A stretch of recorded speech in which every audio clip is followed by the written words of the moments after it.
Toute ma jeunesse a été bercée par la guerre, la guerre, la guerre, la guerre. Tout mon corps est fait de guerre. Et par conséquent, comme tous les gens de ma génération, mon âme est faite de paix, forcément, et de prescription et d'oubli. Très bien.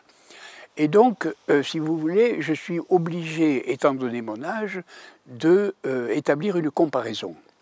Et la comparaison est assez facile à établir, c'est-à-dire que entre les crimes de gens comme Franco, Mussolini, Hitler, Staline, Mao, Pol Pot, etc., nous avons comme résultat des centaines de millions de victimes, vous voyez.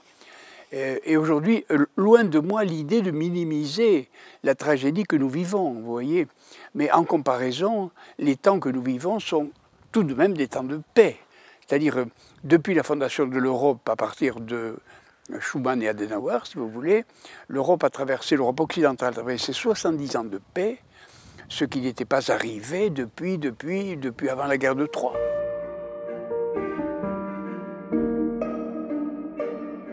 Les décisions politiques, la philosophie politique, les idées les plus profondes qu'on puisse avoir sur la politique sont toujours liées à la philosophie de l'histoire.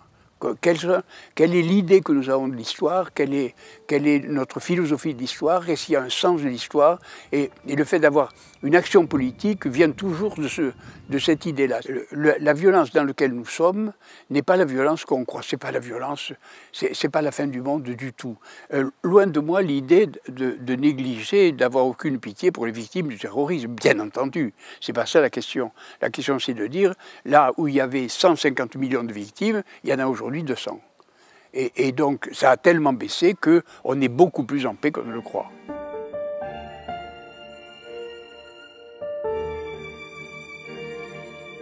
Dans les temps précédents, c'était vraiment le tragique, c'était vraiment la mort qui était le moteur de l'histoire, les guerres, enfin, le travail du négatif, si vous voulez. Et c'était vrai, et c'est ce que je dis dans mon livre, il y a toute une période de l'histoire où c'est la guerre perpétuelle, c'est-à-dire les estimations qu'un historien du fin 19e avait faites, l'estimation disait entre 2300 avant Jésus-Christ et 1800 après Jésus-Christ, et il y a 9% de temps de paix, n'est-ce pas? Mais il s'est passé une chose extraordinaire à partir d'un certain moment.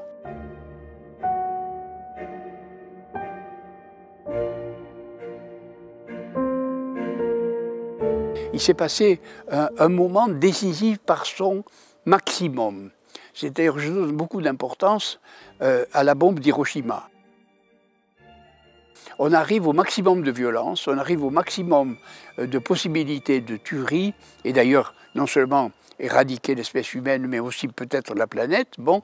Et là, on est obligé de regarder le passé tel qu'il était. Je crois qu'il y a eu là une coupure, et qu'on a quitté ce que j'appelle le deuxième âge, dans mon livre, et qu'on est rentré dans un nouvel âge, voyez, où effectivement la paix a régné. Ouais. Et la paix a régné au moins dans cette petite île, disons assez médiocre du point de vue de la surface, qu'est l'Europe occidentale. Jusqu'à maintenant, nous avons suivi les prescriptions, ou tout ce que vous voudrez, des fondateurs de l'Europe, type Schuman. Effectivement, quand je parle de cette manière, tout le monde va dire « Ah ben voilà un bisounours ». Vous voyez, mais je suis certain, parce que je l'ai vécu, qu'à l'époque de Schuman, on l'aurait traité aussi de bisounours. Parce que c'était absolument utopique de penser qu'après la Seconde Guerre mondiale et ses ravages et ses millions de morts, on pouvait imaginer un temps de paix. Eh bien, il l'a fait. C'est-à-dire il a fondé cette utopie-là.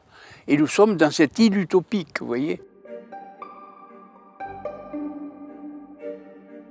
Est-ce qu'on peut changer le sens de la préposition « contre » ?